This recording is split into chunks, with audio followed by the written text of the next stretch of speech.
What's up, Twins friends? I hope you enjoyed your Saturday. Let's talk about the baseball actions. Twins won again. Saints lost. Wind Surge won in a shutout. Colonels lost, and the Mighty Muscles won. We're going to get to the Twins in a sec, but I want to start off with minor league highlights. Connor Prielipp here for the Wichita Wind Surge, a.k.a. Tumblebacas jerseys they were wearing tonight. That team continues to have a bit of an identity crisis. 4 strikeouts over 3 no-hit innings for Connor Prielipp, threw over 2/3 of his pitches for strikes. Number 48 overall pick from the 2022 draft, 17 strikeouts in 10 2/3 innings so far this season in Double-A. So Prielipp getting it done. He was actually overshadowed by another lefty we're going to take a look at in just a moment here. Dasan Hill of the Mighty Muscles, they were on the road in Clearwater, and he completely dominated. Dasan Hill, 8 strikeouts in 3 1/3 shutout innings. Their number 69 overall pick from last year's draft, a guy who's still only 19 years old out of Texas.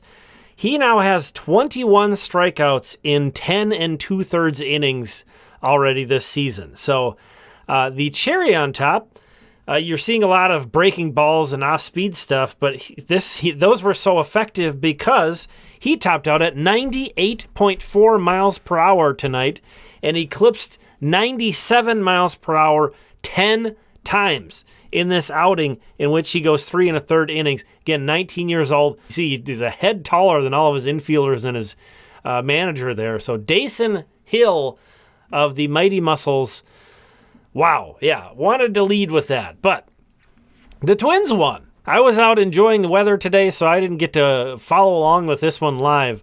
It was such a nice day today. Simeon Woods Richardson, though, 5 1/3 innings, strikes out 7, gives up 1 run. You see down in the notes there, he has a 24.3 K percentage this year, which is up from 20.6 last year. This is also while his walk percentage is going down. So, a better strikeout to walk ratio. Much better. We saw last year Simeon Woods Richardson kind of had a hot start and then faded a bit as the year progressed. So great to see him get outs in the 6th inning, though. That's been an elusive thing for the Twins starting pitchers. And you see the bullpen was just amazing. The bullpen was amazing. 3 2/3 shutout innings, only allowing 1 hit. Griffin Jack struck out 3 in his inning.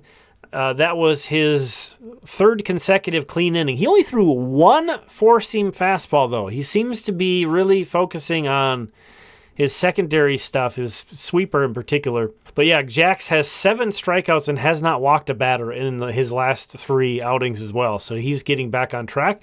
And in the meanwhile, Louis Varland is doing an excellent job holding down the 8th inning. Again, I didn't follow along with this one live, but people were losing their minds, and I'm sure it was frustrating early based on looking at things. The Twins did leave. They went 5-1, but they left 13 men on, which is a lot again.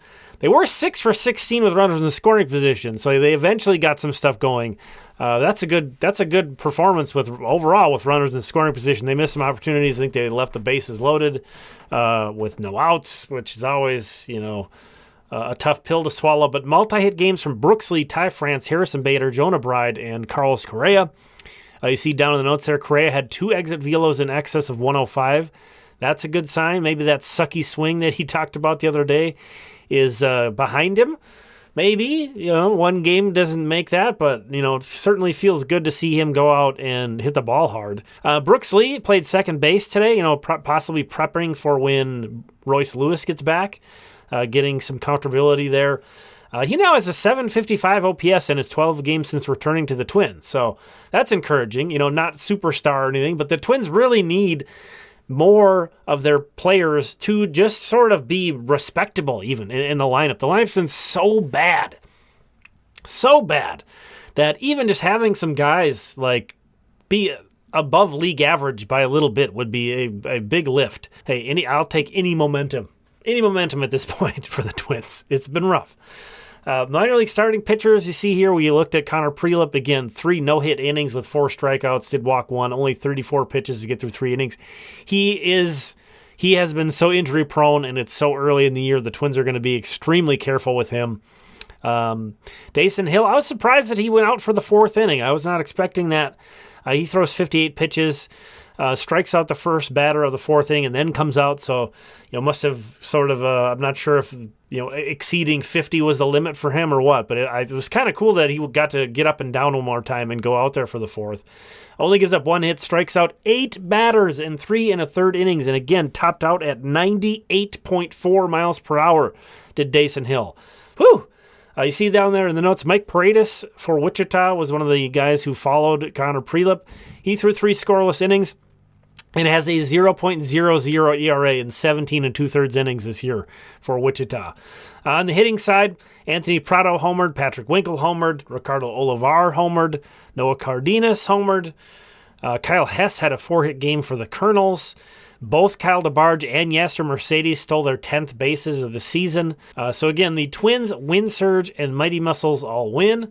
Thanks so much for checking this one out. Really appreciate you. If you've got more to share about the Twins game today, since I didn't have eyeballs on the game, I'm sure I missed a lot of interesting stuff that went down. Feel free to enlighten the rest of us in the comments there. But again, I hope you enjoyed your Saturday, got a chance to get out and enjoy it. If you're in Minnesota, we'll talk again soon.